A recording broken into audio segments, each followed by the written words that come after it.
महाराष्ट्र नई मुंबई एरोली के sector number 7 में करंट लगने से 7 वर्षीय बालक की मौत से उसके मां की रो रो के हुआ है हाल बेहाल। सूत्रों की माने तो नई मुंबई एरोली के sector number 7 Shivshankar plaza area में दिनांक 21 फरवरी को सुबह में एक दुकान के काम को समाप्त होने के बाद मौजूद वर्करों ने लोहे की 4 पोल वाली सीढ़ी को उधर ही छोड़ दिया था, जिसके बाद रविवार की सुबह एक 7 वर्षीय बालक खेलते हुए नंगे पांव सीढ़ी के संपर्क में आ गया, जबकि सीढ़ी के ऊपरी हिस्से से हाई टेंशन वायर छू जाने से पूरी लोहे की सीढ़ी में करंट फैल गया था। फिलहाल मृतक बच्चे की मां ने रो रो कर अपनी व्यथा और कथा को किस दौर से व्यक्त किया, देखिए स्पेशल रिपोर्ट। यही है मेरा बाबू, मेरे बाबू को कैसे हो गया, मेरे पेट के लिए मेरा बाबू गया था। आज मेरा बाबू दुनिया में नहीं रह गया, मैं कहाँ ढूंढूं। मेरा तो कोई किसी भी नहीं सुनता था। मेरा बाबू तो चला गया दुनिया से। मेरे पेट के लिए मेरा बाबू भीख मांगता था, रोड पे जाऊँ मेरे पेट के लिए भीख मांगता था। तो मैं बोली क्या है कि मेरा बच्चा है किधर। वो लोग बोले आपको बाडी मांगता है तो सीधा वासी जाओ। वासी में गई, एम्बुलेंस लग गया। मैं बोला बाडी में ऐसे नहीं उठाएगी, ये सीढ़ी के ऊपर मैं केस करेगी। जब तक सीढ़ी के ऊपर मैं केस नहीं करेगी तब तक मैं बाडी नहीं उठाएगी। तो लोग बोले अभी केस करके कुछ मतलब नहीं है, अभी बाडी ले लो, घर पे जाओ। मैं बोली ऐसे क्यों जाऊँ, वो सीढ़ी क्यों सुबह सुबह रखी गई। वो सीढ़ी को गुनाहगार हमको मांगता है, बस वो सीढ़ी का गुनाहगार मांगता है। गया वो सीढ़ी नहीं होती तो मेरा बच्चा वहाँ नहीं जाता। मेरा बच्चा वो सीढ़ी में खेलने गया, मेरा बच्चा तड़प के ऐसा हो गया। वो लोग बोले बाडी ले लो, चले जाओ। मैं बोली बाडी में नहीं लेगी, मेरा केस करो, मैं FIR करके रहेगी। जब तक FIR नहीं करोगे तुम लोग तब तक मैं बाडी नहीं उठाएगी। इसी बात करते करते पूरा दिन चला गया। फिर वहाँ से रबाड़ा आई वासी से, तब जाके FIR हुआ। 8:30 बजे मैं अपने बाडी को, अपने बाबू को लेके घर। को न्याय चाहिए, लेकिन वो सीढ़ी वाला गुनाहगार क्यों नहीं आ रहा है, क्यों वकील भेज रहा है। मेरे पास वकील करने का शक्ति नहीं है। औरत जात है वो, उसके साथ उसके बच्चा ऐसा घटना हुई है।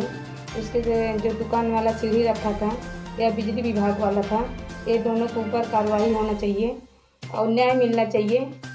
और अगर इसके लिए अगर नहीं किया जाएगा तो हम महिलाएं रोड पे उतरेंगे। हम लोग इसके लिए भूख हड़ताल करेंगे, रोड पे उतर जाएंगे। लेकिन हमको न्याय चाहिए इसके लिए, चाहे सरकार जितेंद्र आव्हाड साहब दे या उद्धव ठाकरे साहब दें, लेकिन हमको ये महिलाएं पीड़ित के साथ न्याय होना चाहिए। उत्तर भारतीयों को जो इतना प्रिय मानते हैं, मैं तो उनसे हाथ जोड़ के निवेदन भी करता हूँ ये कि आज उसी उत्तर भारतीय में से गरीब परिवार जो आज उनको अहे दिल से पुकारता है कि हमारे ऐसे ऐसे साहब पड़े हैं कि जो कि इस बात ध्यान दे देंगे कि हमारे गरीब परिवार को कुछ सहारा मिल सकता है। उद्धव जी ठाकरे साहब से, माननीय जितेंद्र आव्हाड साहब से इस परिवार को सहारा मिलना चाहिए और इसको जो दुख पीड़ित मिल रहा है इसको सब दूर करना। समझ लीजिए कि शनि का माँ जो है आज उनके ऊपर क्या गुजर रही है, उनको केवल वही समझ में आ सकता है। जो इनका भविष्य है वो इस दुनिया में पहले भी चले गए थे और जो बेटा सहारा था वो भी चला गया। अब इनके पास कोई सहारा नहीं रह गया। हम इसको मानते हैं कि देखिए अगर वो सीढ़ी वहाँ पे अगर सुरक्षित ढंग से होती तो ये घटना नहीं घटती। और वो लाइट का जो हाई टेंशन का वायर गया है, ये पहली चीज़ तो देखिए अगर इसको देखा जाए तो ये नंगे तार है। नंगे तार से ये देखा जाता है कोई भी इंसान कभी भी उसमें वायर फंसा सकता है, या कोई लारी जा रही है उसमें ऊपर का वायर है, ये सब चीज़ से गड़बड़ी हो सकती है। इससे आज इनका बच्चा ख़त्म हुआ, कल किसी और का बच्चा ख़त्म होगा, कल कोई और आदमी ख़त्म होगा, कल कोई जानवर ख़त्म हो सकता है। तो इसके जिम्मेदार मैं सीधा सीधा यही जानता हूँ कि वो जो शिवशंकर प्लाजा के सामने जो दुकान है वो दुकान भी है, और हम इतना जानते हैं कि उतना ही जिम्मेदार ये बिजली विभाग है। ये दोनों विभाग मिल करके ही अगर ये लापरवाही नहीं करते होते तो आज इस गरीब का जो बच्चा गया ना ये नहीं जाता। अगर आज ये किसी अमीर घराने किसी नेता मंत्री का लड़का होता ना तो एरोली आज एकदम तब तक बंद हो जाता जब तक ये फैसला सामने नहीं आ जाता, क्योंकि ये गरीब है, इनका सुनने वाला कौन है। अब इनके सुनने वाले के लिए हम तो यही कहते हैं कि जहाँ तक हमारी दौड़ रहेगी वहाँ तक हम दौड़ेंगे, जहाँ तक हमारी ताकत है वहाँ तक हम अपनी ताकत लगाएं। क्या हुआ, मेरा बच्चा सुबह 7 बजे घर से निकला, 8 बजे मेरा बाबू पहुंचा सेक्टर 8 सिंघल पे। इसे रास्ते से जा रहा था, सीढ़ी रास्ते में रखी थी। उस सीढ़ी में मेरा बच्चा खेलने लगा, उसको मालूम नहीं था इसमें क्या है क्या नहीं है। वो खेलते खेलते ले गया, सीढ़ी तार में टच कर दिया, बस मेरा बाबू उसी पे जगह पे खलास हो गया। उसके बाद मैं रास्ता देखते देखते रात भर बीत गया, पूरा दिन बीत गया। मैं सुबह निकली ढूंढने के लिए अपने बाबू को, सेक्टर 8 रिक्शा पकड़ के आई। फिर वहाँ से जो है पूछ जाँच करने लगी, कोई बता ही नहीं रहा है। सब ऐसा लग रहा है कुछ हो गया एरिया में, पूरा शांत एकदम बैठे थे, दुकान उकान बंद थी। फिर उसके बाद एक बुढ़ा पेपर वाला था, उससे पूछी चच्चा मेरा बाबू कल यहाँ पे आया, वापस घर पे नहीं गया, 24 घंटा के ऊपर हो रहा है, मेरा बाबू घर पे नहीं गया, मेरे को घबराहट हो रही है। तो बोला कितने का साल का था? मैं बोला चच्चा मेरा बाबू 7, साढ़े 7, 8 साल का था। तो बोला कि बेटा कल इसी जगह पे 8:30 बजे सुबह के टाइम बच्चे को शॉट मार दिया, जगह पे ख़त्म हो गया।